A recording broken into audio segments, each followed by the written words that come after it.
Hello everyone, a very good morning to all of you. Hope all of you are doing well and welcome to everyone in SST NCERT series.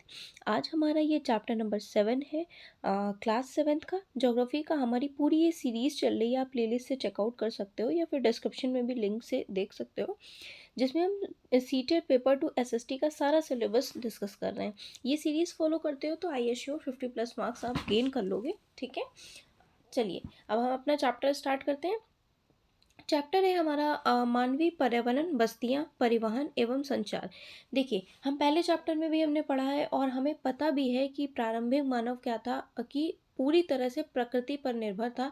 चाहे वो भोजन को लेकर के हो, वस्त्र को लेकर के हो या आवास को लेकर के हो, वो टोटली प्रकृति पर, नेचर पर ही निर्भर था। लेकिन समय के साथ साथ उसके अंदर नई नई क्रिएटिविटी उसमें डेवलप हुई, नए नए कौशलों का विकास हुआ। ठीक है, ये सब विकास करके उसने क्या करे, घर बनाए, यातायात और संचार के साधनों को बेहतर किया और उनका विकास किया। ठीक है, इस प्रकार वो अपने आसपास के आवास के वातावरण को अपने अनुकूल उसने बना लिया। पहले क्या था, जो हमें मानव को जो प्रकृति ने दिया था, वो सोचता था बस यही सब कुछ है, इसी में हमें आवास बनाना है, इसी में रहना है, और जो प्रकृति ने दिया है इसी की हमें शेल्टर, अपने आप को वस्त्र भी इसी के बना लेने हैं। ठीक है, और इसी यही जो हमें प्रकृति ने दिया है, इस यही हमें खाना है, फल वगैरह। ठीक है ना। फिर जैसे जैसे विकास हुआ हर चीज़ों का, टेक्नोलॉजी का या फिर मानव के कौशलों का विकास हुआ, कौशल का वैसे वैसे उसने क्या किया, सब अपने हिसाब से, अपने अपने अनुकूल उसने वातावरण को बना लिया और हर चीज़ में उसने डेवलपमेंट किया है। ठीक है ना। अब अगर हम बात करें ये बस्तियों की, तो बस्तियां क्या है। देखिए, बस्तियां वो स्थान होता है जहाँ लोग अपने लिए घर बनाते हैं या फिर जहाँ लोग बसते हैं, उसे हम बोलते हैं बस्तियाँ। ठीक है, प्रारंभिक मनुष्य क्या था, वृक्ष और गुफाओं में निवास करते थे। और जब उन्हें फसल फिर जैसे जैसे उन्होंने फसल उगाना आरंभ किया, तो उनके लिए एक जगह रहकर उन्हें स्थायी घर बनाने की भी आवश्यकता पड़ी। मान लीजिए कोई फसल है, ठीक है, तो आपने उगाई है, तो फिर उसका आउटपुट निकलेगा, तो आपको वेट भी तो करना पड़ेगा ना। तो उसके लिए क्या होना चाहिए, आपके पास आवास होना चाहिए। तो आवास के लिए आपको भाई घर बनाने की भी आवश्यकता पड़ी। ठीक, उसके बाद क्या हुआ कि बस्तियों का विकास नदी नदी नदी घाटी के निकट हुआ। अब देखिए, नदी घाटियों के निकट बस्तियों का विकास इसलिए हुआ क्योंकि आप सभी को पता है, नदियाँ अपने साथ क्या लाती हैं, उपजाऊ चीज़ें भी लाती हैं, है ना, निक्षेपित करती हैं उसे, हमने पिछले चैप्टर्स में भी पढ़ा है। ठीक, तो नदियों के पास वाली भूमि में पर्याप्त मात्रा में जल तो होता ही है और भूमि भी बहुत ज़्यादा उपजाऊ होती, इसलिए वहाँ पे उन लोगों ने घर बनाना शुरू किया, मतलब वहाँ रहना शुरू किया। ठीक है, वहाँ बस्तियाँ बसाना शुरू की ना। वाणिज्य और विनिर्माण के विकास के साथ साथ ही मानव बस्तियाँ बड़ी होती गईं।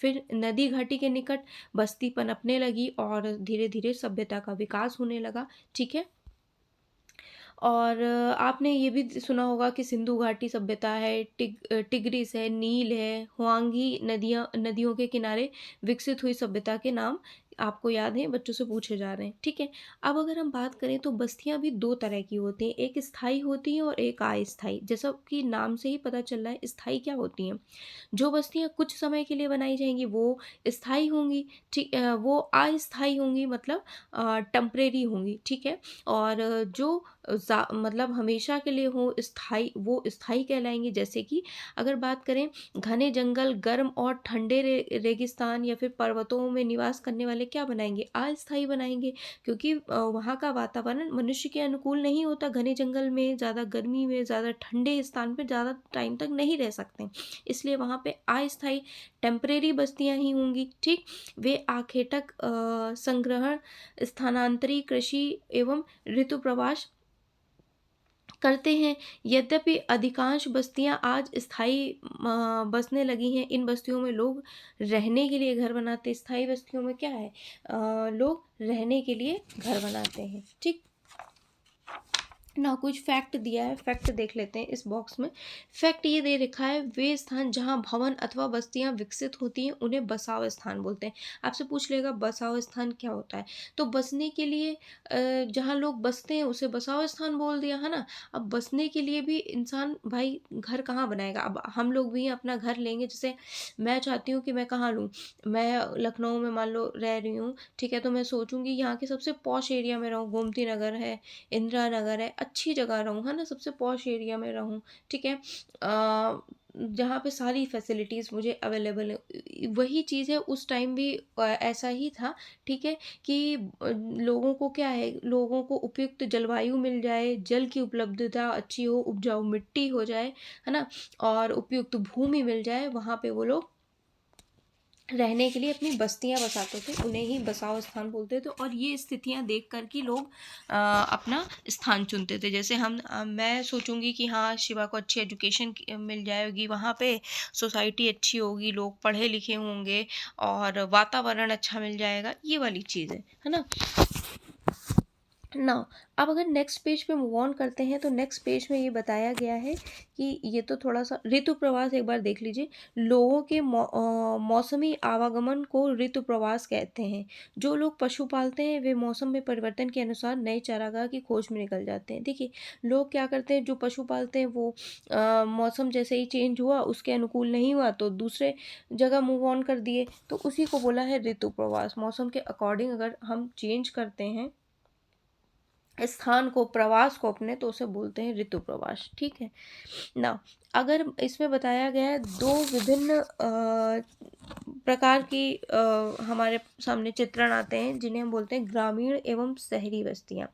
अब देखिए, ग्रामीण बस्तियां वो होती हैं जहां लोग टोटली किस पे डिपेंडेंट होंगे, गांव है तो कैसे डिपेंडेंट होंगे भाई, कृषि पे डिपेंडेंट होंगे, मछली पालन पे होंगे, वानिकी, दस्तकारी, पशुपालन, यही सब काम करेंगे गांव में लोग, है ना, ठीक है। अब अगर हम बात करें, ग्रामीण बस्तियां भी होती हैं सघन या फिर प्रकीर्ण, दो तरह से होती हैं ग्रामीण बस्तियां। अगर सघन बस्तियों की बात करें तो सघन बस्तियां, जैसा कि नाम से ही समझ में आ रहा है, सघन मतलब ये आप सघन इससे समझ लेते, पास पास बना होना, सघन, ठीक है। सघन इसको बोल दिया कि सघन बस्तियां वो होती हैं जो पास पास बने होते हैं। और प्रकीर्ण बस्तियों में लोग क्या करते हैं, दूर दूर व्यापक क्षेत्र में फैले होते हैं। अब प्रकीर्ण इसे अगर मान ले, एक यहाँ पे है, एक यहाँ पे है, एक यहाँ पे है, बस इस तरह से ये प्रकीर्ण बस्तियां होती हैं, ठीक है।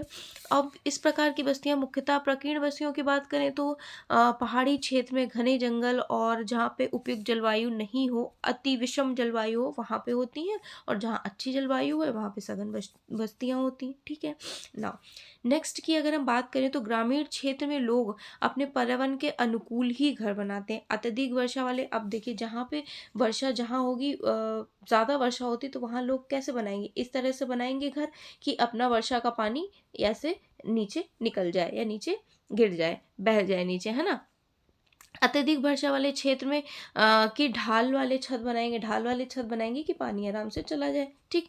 जिन स्थानों में वर्षा के समय जल का जमाव हो जाता है उन्हें ऊंचे प्लेटफॉर्म अथवा स्टिल्ट पर बनाए जाते हैं। देखिए, अब लोगों को पता होता है, ये देखिए स्टिल्ट, ऊंचे स्थान पे यहाँ वर्षा का जमाव हो जाता है, इस वजह से ये लोग सिल्ट बोल सकते हैं, स्टिल्ट पर मकान बनाते हैं। यहाँ से इतना छोड़ देते हैं जगह, फिर यहाँ पे स्टिल्ट पर मकान बनाते हैं, क्योंकि उनको पता होता है कि वर्षा के समय जल का यहाँ पे जमाव हो जाएगा, इसलिए थोड़ा ऊंचा या प्लेटफॉर्म वाले हम बोल सकते हैं यहाँ पे बनाते हैं घर अपने रहने के लिए ना। अगर हम बात करें तो गर्म जलवायु वाले क्षेत्र में मिट्टी की मोटी दीवार वाले घर पाए जाते हैं, ठीक है।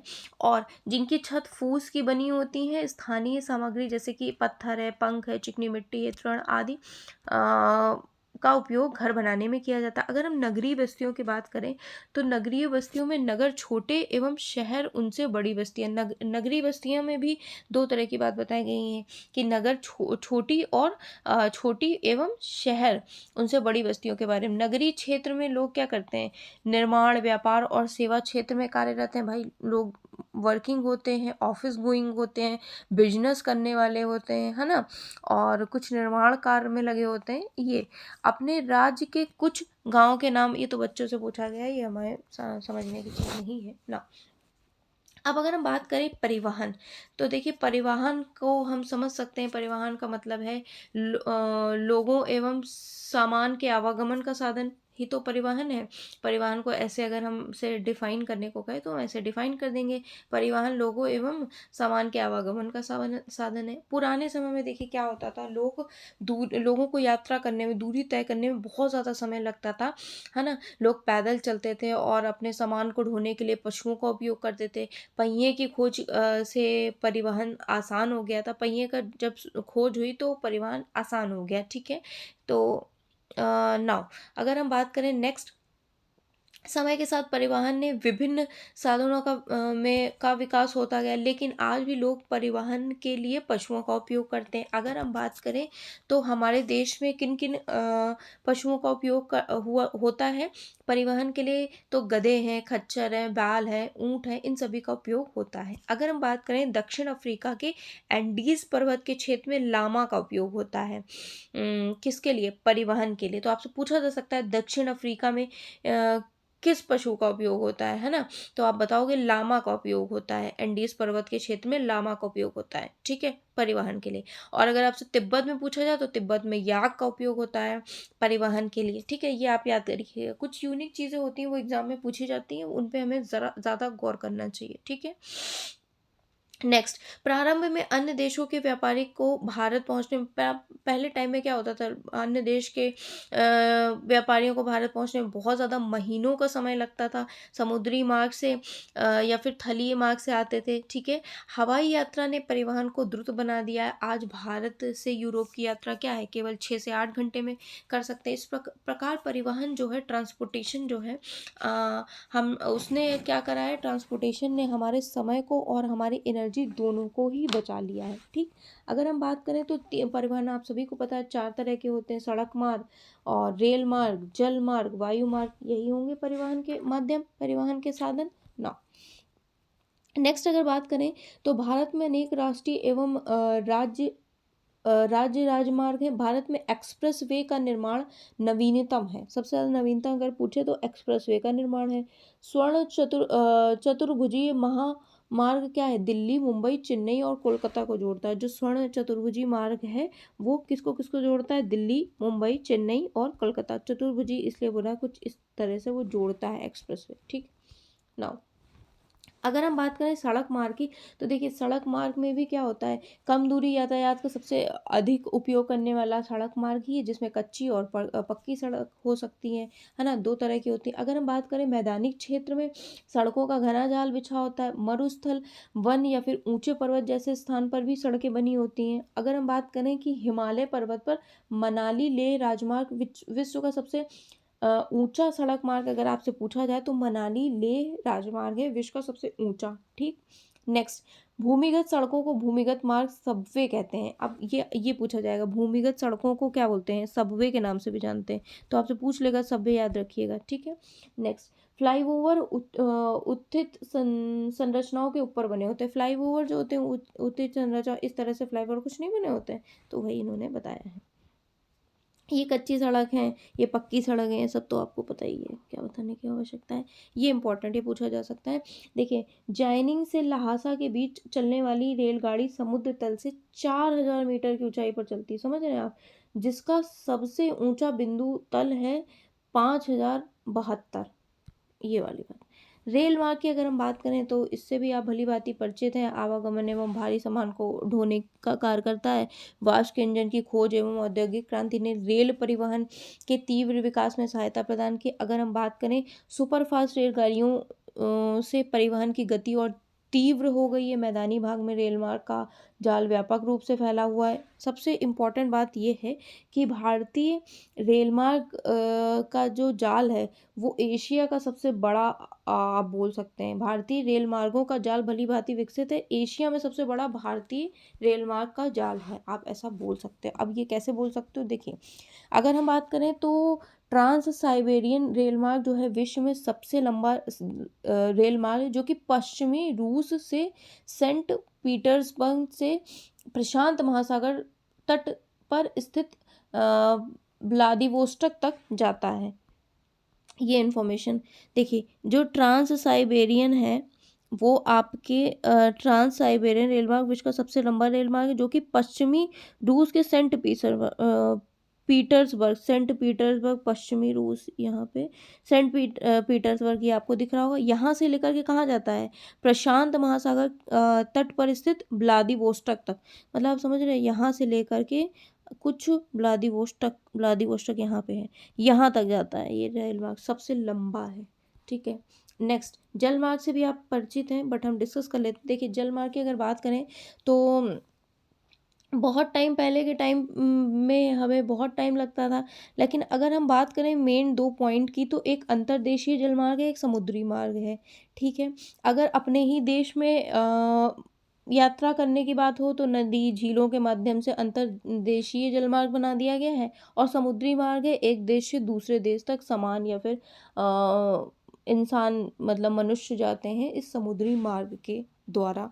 नाउ अब अगर हम बात करें कि महत्वपूर्ण अंतर्देशीय जलमार्ग कौन कौन से हैं, गंगा ब्रह्मपुत्र नदी तंत्र है, उत्तरी अमेरिका में ग्रेट लेक है, अफ्रीका में नील नदी है, ये हमारे अंतर्देशीय जलमार्ग हैं। ठीक, नाउ नेक्स्ट है विश्व के कुछ इम्पॉर्टेंट या फिर महत्वपूर्ण पतन है, जो कि एशिया में सिंगापुर एवं मुंबई, उत्तरी अमेरिका में न्यूयॉर्क एवं लॉस एंजल्स, दक्षिण अमेरिका में रियो डी जेनेरियो, अफ्रीका में डरबन और केप टाउन, ऑस्ट्रेलिया में सिडनी, यूरोप में लंदन, ये सब कुछ आपके महत्वपूर्ण पतन है। ठीक है, अगर नेक्स्ट की बात करें वायु मार्ग की, तो देखिए वायु मार्ग सबसे तीव्र है, सभी को पता है।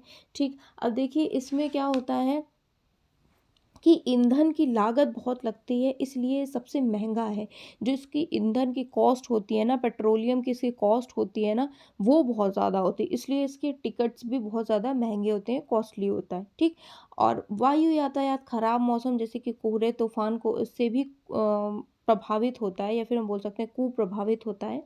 यातायात का ये एक ऐसा साधन है जो दुर्गम से दुर्गम स्थान पर पहुंच जाता है। ठीक है, जैसे बहुत पर्वत या पहाड़ वाले एरिया हैं, तो वहाँ पे भी आप हेलीकॉप्टर की हेल्प से जा सकते हो। ठीक है, कौन सी यात्रा होती है, अभी मुझे नाम एग्जैक्टली याद नहीं आ रहा, उसमें भी आराम से आप जा सकते हो। जो बर्फ़ पे यात्रा नहीं होती है, मुझे याद नहीं आ रहा, चारों धाम में से है अपना, आपको याद आए तो आप कमेंट सेक्शन में लिख देना।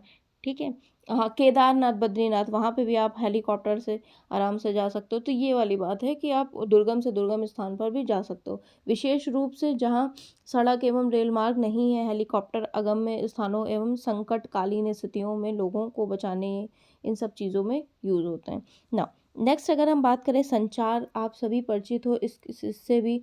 ठीक है, संचार मतलब क्या है, दूसरों के पास तक सूचना पहुंचना ही संचार है। कम्युनिकेशन क्या है, एक माध्यम से दूसरे माध्यम तक अपनी आवाज़ कहना, सेंडर से रिसीवर तक अपनी इंफॉर्मेशन को सेंड करना, दैट इज़ योर कम्युनिकेशन। ठीक है, यही तो है संचार।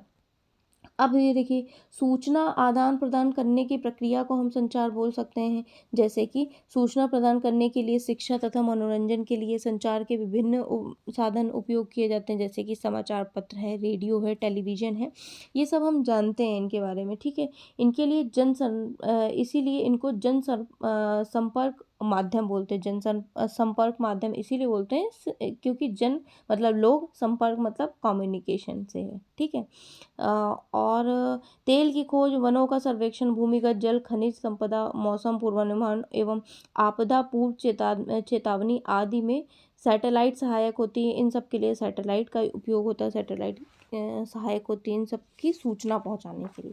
ये पूरा चैप्टर हमारा कंप्लीट हो गया। ठीक है, कुछ क्वेश्चंस देख लेते हैं। परिवहन के 4 प्रकार बताइए, वायु, जल, सड़क, रेल मार्ग, सभी को पता है।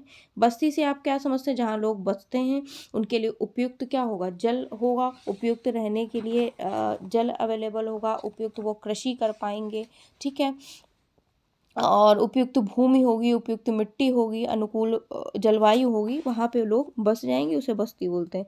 ग्रामीण लोगों के क्रियाकलाप क्या होगा भाई, वो कृषि करेंगे, मछली पालन करेंगे, ये सारी चीज़ें। रेल मार्ग के किन्हीं 2 गुणों को बताइए, तो रेल मार्ग से क्या होगा, भारी सामान चला जाएगा, खर्चा भी कम आएगा। संचार से क्या समझते हैं, एक माध्यम से दूसरे माध्यम तक सूचना पहुंचाना ही संचार है। ठीक है, जनसंपर्क माध्यम क्या है, अखबार है, रेडियो है, टेलीविजन है। जनसंपर्क मतलब जनता को सूचित करना, कैसे सूचित करोगे आप? अखबार से, रेडियो से, टेलीविज़न से, ठीक। इनमें से कौन सा संचार का साधन नहीं, कम्युनिकेशन का कौन सा नहीं? मेज से कोई कम्युनिकेशन नहीं होता है, पुस्तक से होता है, टेलीफोन से होता है। कौन सा सड़क का भूमिगत निर्माण, अभी हमने पढ़ा था, बार बार इस पर मैंने फोकस किया था, सबवे। किस द्वीप पर पहुंचने के लिए इनमें से कौन सा यातायात का साधन उपयुक्त है? जहाज, ठीक है। द्वीप पर पहुंचने के जहाज। यातायात के कौन सा साधन पर्यावरण को प्रदूषित नहीं करता? साइकिल नहीं प्रदूषित करती, बस भी प्रदूषित करेगा, हवाई जहाज भी। इंटरनेट क्या है? संचार का एक साधन है। नहर मार्ग क्या है? अंतर्देशीय जल मार्ग। नगरीय क्षेत्र क्या है? क्षेत्र जहाँ लोग उत्पादन, व्यापार, सेवा क्षेत्र में, सघन बस्तियाँ क्या? आसपास निर्मित घरों वाले क्षेत्र। तो आई होप ये चैप्टर हो गया। चैप्टर आपको अच्छा लगा होगा। वीडियोस को प्लीज़ लाइक एंड ज़्यादा से ज़्यादा शेयर करिए जो सीटेट पेपर 2 की प्रिपरेशन कर रहे हैं, ठीक है। आप कोई भी काम कर रहे हैं, वीडियो ऑन करके रखिए, कुछ आपके दिमाग में पहुँच जाएगा तो ऑप्शंस आएंगे, आप इजीली टिक कर लोगे। वीडियोस को शेयर करिए, मेरी मेहनत को सपोर्ट करिए। मैं भी बहुत मेहनत से आपके लिए क्लासेस बना रही हूँ। लाइक करिए और ज़्यादा से ज़्यादा एक एक शेयर भी कर देंगे ना, तो और आपके कनेक्शन में जो भी होंगे फ्रेंड्स वो भी जुड़ जाएंगे, ठीक है। मुझे भी थोड़ा सा बेनिफिट मिलेगा, मोटिवेशन मिलेगा कि हाँ चलो मेरा मेहनत सफल हो रही है, सब पढ़ रहे हैं, ठीक है। So it was in this video, meet you in my next video, till then bye everyone.